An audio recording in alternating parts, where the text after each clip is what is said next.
Bismillahirrahmanirrahim. Assalamualaikum warahmatullahi wabarakatuh. Oke, kita memulai pembelajaran pada hari ini. Alangkah lebih baiknya kita berdoa terlebih dahulu. Baik, Fajar, silakan untuk dipimpin berdoa.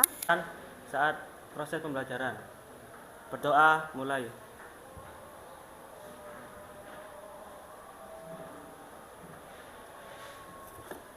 Oke, bagaimana kabar kalian hari ini anak-anak? Baik. Oke, baik. Hari ini siapa yang tidak masuk? Ada 4 anak. Oke, sebentar. Saya tulis dulu. 4 anak. Siapa saja? Bunga kenapa? Bunga sakit. Kemudian? Materi yang pernah kita pelajari di pertemuan sebelumnya. Kita membahas materi tentang apa? Tindakan sosial. Tentang tindakan sosial. Oke, tentang tindakan sosial. Tindakan sosial itu apa? Ada yang masih ingat? Tindakan yang mempengaruhi orang lain. Oke, tindakan yang mempengaruhi orang lain. Kemudian belajar apa lagi di pertemuan yang lalu? Oke, 4 tipe tindakan sosial. Tipenya apa saja? Masih ingat? Rasional, instrumental, berorientasi pada nilai, tindakan afektif, dan oke, baik. Nah, berikutnya. Nah, hari ini kita akan mempelajari materi baru anak-anak. Materi tentang apa? Nah, coba kalian perhatikan gambar yang ada di gambar orang yang sedang apa? Mengantri ya. Kemudian yang kedua, oke, berada dalam kendaraan. Yang ketiga, orang yang sedang meeting. Oke, baik. Nah, materi yang akan kita pelajari hari ini adalah materi mengenai interaksi sosial. Nah, dari ketiga gambar ini, kira-kira manakah yang merupakan interaksi sosial kalau menurut kalian? Oke, gambar ketiga. Mengapa gambar ketiga ini bisa dikatakan sebagai interaksi? Syarat-syarat untuk interaksi sosial. Ya, apa Syarat syaratnya? yang pertama adalah kontak dan yang syarat yang kedua yaitu komunikasi. Oke, bagaimana kalian bisa melihat bahwa kedua syarat itu ada di dalam gambar ketiga? Karena orang yang sedang meeting itu saling bertukar pendapat. Saling bertukar pendapat. Oke, saling berinteraksi dan motivasi hari ini, ubah cara kita memandang sesuatu, maka sesuatu itu akan berubah. Tergantung dari bagaimana kita melihat sesuatu. Kalau sesuatu itu kita melihatnya dari segi positif, ya maka akan menjadi positif. Tapi kalau sebaliknya, kita melihat sesuatu dari cara pandang negatif, maka yang dilihat juga akan negatif. Nah, apa manfaat kita mempelajari mengenai interaksi sosial atau hubungan antar manusia? Secara tidak kita sadari sebenarnya setiap hari kita melakukan interaksi. Sebelum kalian berangkat ke sekolah, kalian berinteraksi dengan siapa saja di sana? Dengan orang tua, kemudian dengan guru, dengan teman. Nah, semakin luas relasi yang kita miliki, juga akan semakin kaya. Kita berinteraksi dengan relasi yang lebih luas.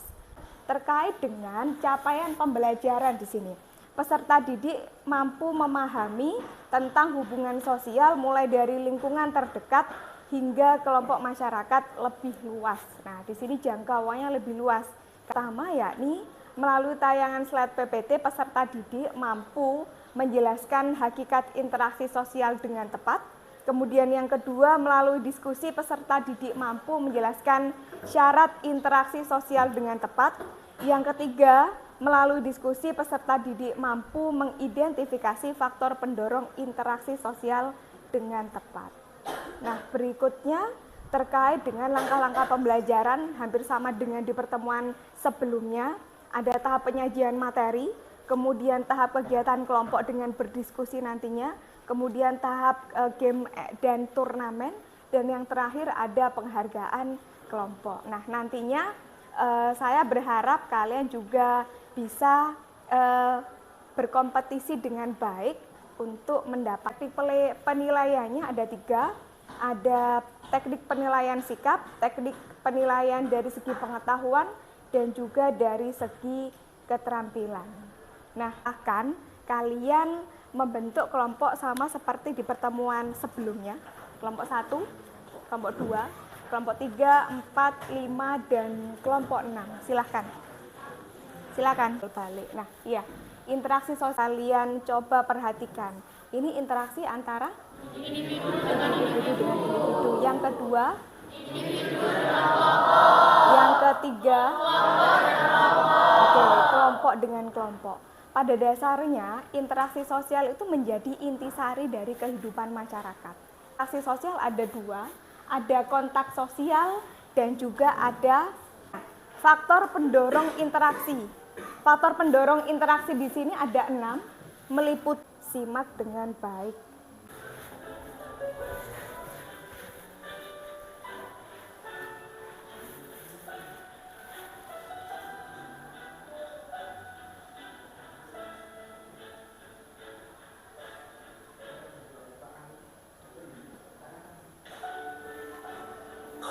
Kan kelompok 1, kelompok 2. Silahkan kalian coba untuk kerjakan bersama kelompok. Sudah? Ya, ini bisa kita mulai untuk presentasinya. Kontak sosial dapat terbentuk apabila terdapat respon dari pihak lain. Oleh karena itu, kontak sosial tidak dapat disebut sebagai tindakan individu. 2. Komunikasi. Komunikasi merupakan syarat terjadinya interaksi sosial karena adanya kegiatan saling menafsirkan perilaku dan perasaan-perasaan yang disampaikan. Terdapat 5 unsur pokok dalam komunikasi. Adalah kalau imitasi itu, pertama-tama saya Berlian Nabila akan menjawab pertanyaan dari Raffi. Jadi perbedaan antara imitasi dan identifikasi adalah kalau imitasi itu tingkatannya itu lebih rendah, maksudnya memang dia ingin meniru pihak lain tetapi gak sampai benar-benar spesifik sampai sama dengan pihak yang lain itu. Sedangkan kalau identifikasi itu mereka benar-benar ingin terlihat sama, baik secara visi ataupun mungkin sifat juga. Yang mau bertanya? Ya, Mbak. Beri contohnya satu-satu. Ada imitasi apa ini? Dapat mendorong individu berperilaku positif. Contohnya adalah penggemar musik yang meniru idolanya. Dalam hal ini kan dia meniru kreativitasnya dalam berseni, berkreativitas. Mungkin dia bisa meniru entah contohnya stylenya dalam dia membuat musik seperti itu. Kalau misalkan dalam bidang olahraga, mungkin dia bisa meniru teknik latihannya seperti itu. Jadi berdampak positif. Sepertinya kita sudah tahu semua motivasi ketika kita diberikan, mungkin orang tua memberikan motivasi kepada kita, ayo lebih semangat lagi belajarnya, kamu bisa meraih ini. Itu ada salah satu contoh motivasi. Mungkin Mas Farid mau menambahkan simpati dan empati.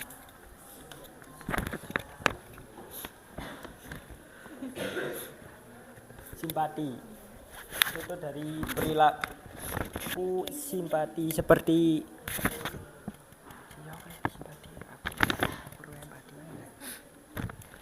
contohnya seseorang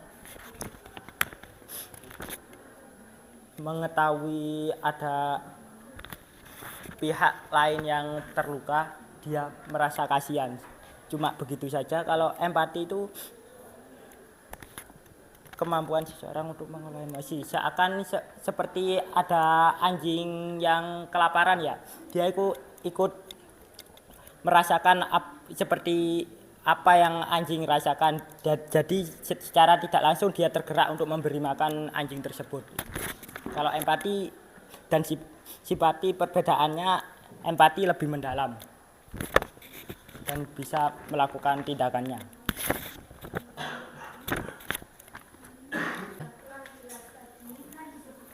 Jadi tadi kan disebutkan imitasi adalah kegiatan yang meniru orang. Nah, meniru orang kan tadi disebutkan nilai positifnya saja. Apakah yang negatif juga bisa ditiru? yang negatif bisa ditiru. Seperti contohnya misal kita ngeliat kakak kelas yang misal di luar sekolah ada yang rokok. Kita kalau misalkan kita kurang waspada terhadap hal-hal yang benar dan buruk, kita bisa menirunya. Jadi kita bisa tergerak untuk ikut-ikutan melakukan hal negatif seperti itu. Sekian. Tidaklah terlalu berat, karena dalam dunia modern sekarang banyak orang-orang yang melakukan operasi plastik seperti Justin Jetlika. Salah satu faktornya itu ya seperti keinginan dari diri sendiri untuk mengikuti idolanya. Tapi kemungkinan dia bisa dikucilkan oleh masyarakat karena masyarakat menganggap bahwa Justin Jetlika tidak bersyukur atas karunia yang diberikan Tuhan kepadanya. Mungkin ada yang ditanyakan. Jadi saya mau bertanya, contoh dari sugesti tadi kan cewek yang kosmetik itu. Oke, saya mau bertanya sisi negatif dari sugesti selain yang tadi itu. Baik, terima kasih. Untuk dampak negatif dari faktor pendorong sugesti itu, si korban ini atau si yang melakukan sesuatu untuk merubah dirinya tanpa berpikir panjang. Jadi dia itu tidak memikirkan efek kedepannya itu gimana. Jadi dia langsung merubah apa yang dimilikinya untuk sama dengan apa yang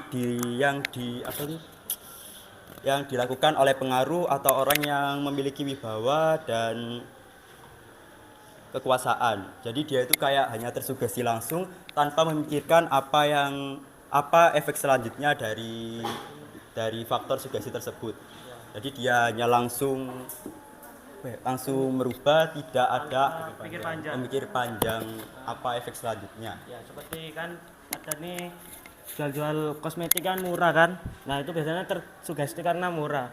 Kan dia tidak mengetahui efek lanjutannya sudah memakai beberapa lama dan itu mungkin bisa membuat wajahnya rusak kan.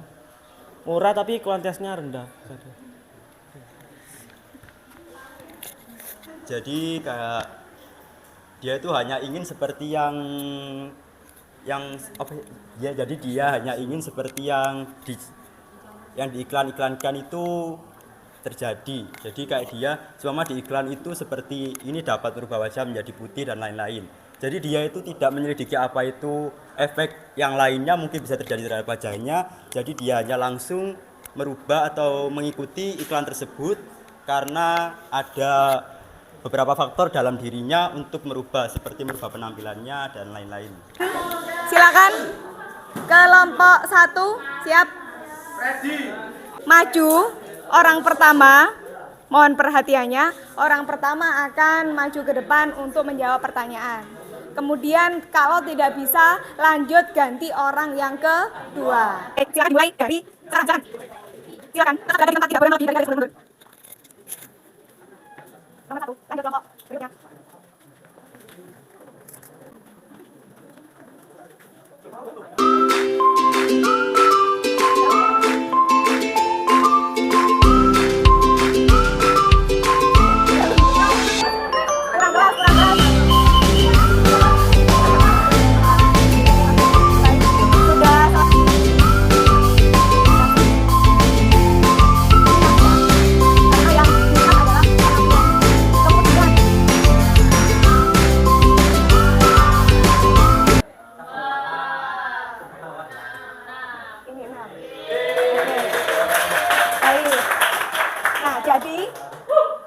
Kelompok terbaik yang mendapatkan skor terbanyak adalah kelompok 4. Mana kelompok 4? Sama sebenarnya ya, Rek. Oke, silakan diterima. Beri aplaus untuk kelompok 4. Untuk kelompok yang belum, perhatikan. Untuk kelompok yang belum mendapatkan hadiah pada pertemuan hari ini, jangan berkecil hati ya. Nantinya kalian juga akan mendapatkan kesempatan di pertemuan. Ini yang imitasi, ini yang identifikasi. Kalau imitasi memang dia kecenderungannya adalah tindakan peniruan. Nah, tindakan peniruan ini lebih mengarah pada input yang melekat pada diri seseorang. Nah, imitasi itu juga bisa dua tipe, bisa imitasi yang sifatnya positif, ada juga imitasi yang sifatnya negatif. Nah, berbeda dengan identifikasi. Identifikasi adalah kecenderungan seseorang untuk menjadi sama dengan orang lain. Nah, antara identifikasi, imitasi dan juga identifikasi. Kalau pada imitasi, yang diimitasi adalah tokoh idola. Ya. Kenapa orang melakukan imitasi? Kenapa orang melakukan peniruan? Tadi yang tidak karena ada rasa perhatian, ada rasa kagum, ada rasa suka, ada minat di sana, sehingga dia ingin menjadi seperti yang dia inginkan. Otomatis kan dia pasti memperhatikan tokoh idolanya. Berbeda dengan identifikasi. Identifikasi di sini memiliki tipe ideal bagi dirinya yang mungkin bisa bermakna bagi dirinya. Saya ambil contoh, ketika seorang seorang laki-laki, dia mengidentifikasikan dirinya ingin menjadi laki-laki seperti ayahnya. Ayahnya adalah tipe ideal bagi dirinya. Nah, yang menjadi perbedaannya adalah identifikasi itu adalah bentuk imitasi yang sifatnya lebih mendalam. Karena yang dikuatkan adalah karakternya. Saya ingin menjadi seorang laki-laki seperti ayah saya yang pekerja keras, yang bertanggung jawab, yang memiliki karakter sebagai seorang pemimpin di dalam keluarga. Maka dari itu ayah adalah tipe ideal bagi saya dan saya nantinya ingin menjadi seorang laki-laki seperti ayah saya. Nah, itu yang dikatakan sebagai identifikasi. Sampai di sini bisa dipahami? Nah, kemudian tadi umum, tapi kalau empati dia lebih mendalam, seolah-olah merasakan hal yang serupa dengan orang yang dia tolong misalkan. Dari hasil presentasi kalian tadi juga sudah bagus untuk memberikan penjelasannya. Nah, sekarang anak-anak terkait dengan kesimpulan, kira-kira apa yang bisa kita simpulkan pada pembelajaran hari ini? Oke, baik. Simpulkan hari ini yaitu interaksi sosial adalah tindakan yang berasal antara terjadi secara dua orang atau lebih yang bereaksi akan timbal balik melalui kontak langsung atau tidak langsung. Dan interaksi sosial ini harus memenuhi syarat, yaitu kontak sosial dan komunikasi. Menurut saya, interaksi sosial adalah hubungan antara individu dengan individu maupun antara kelompok dengan kelompok itu dengan adanya hubungan yang timbal balik. Itu kayak berupa kayak saling berinteraksi. Apa saja yang mendorong terjadinya interaksi sosial? Terus yang pertama adalah imitasi dan identifikasi, walaupun artinya hampir sama tapi terjadi perbedaan di dalam poinnya walaupun itu sedikit. Terus yang kedua ada sugesti, motivasi, simpati, dan empati. Halo, terkait dengan refleksi, bagaimana dengan pembelajaran hari ini anak-anak? Ada hal yang mungkin menarik bagi kalian di pembelajaran hari ini? Apa? Dengan Perbedaan antara imitasi dan identifikasi, awalnya kan tidak paham, sekarang jadi paham. pertemuan berikutnya di rencana tindak lanjut kita akan mempelajari materi mengenai bentuk-bentuk interaksi. Nantinya bisa kalian pelajari di buku teks pelajaran ilmu pengetahuan sosial ya. Terkait dengan pesan moral anak-anak, kira-kira apa yang bisa kita ambil? Pesan moral, kita belajar. Di sini disebutkan imitasi dan identifikasi. Nah, dua-duanya itu saling meniru tokoh yang berpengaruh dengannya. Nah, jadi kita itu harus mencontoh tokoh-tokoh yang sifatnya positif dan kita harus memberikan contoh itu kepada orang lain di sekitarnya. Dan simpati dan empati juga itu sangat penting bagi sekitar. Itu saja. Plus untuk Rena. Dan salah satu hal yang penting adalah apa anak-anak terkait dengan pesan moral hari ini? Mengasah apa? Mengasah kepekaan kita terhadap lingkungan sosial melalui simpati dan juga empati. Karena kalau empati itu tidak dilatih, maka kita cenderung sifatnya apatis. Nah, itu yang harus dihindari. Saya kira cukup anak-anak untuk hari ini. Sebelum mengakhiri pembelajaran, silakan saya minta tolong ke Ferdusi ya untuk memimpin. Sebelum mengakhiri pelajaran kali ini, mari kita berdoa agar ilmu yang kita dapat bisa jadi bermanfaat bagi kita semua. Berdoa dimulai. Berdoa selesai. Baik, terima kasih anak-anak atas perhatiannya. Saya akhiri. Wassalamualaikum warahmatullahi wabarakatuh. Waalaikumsalam.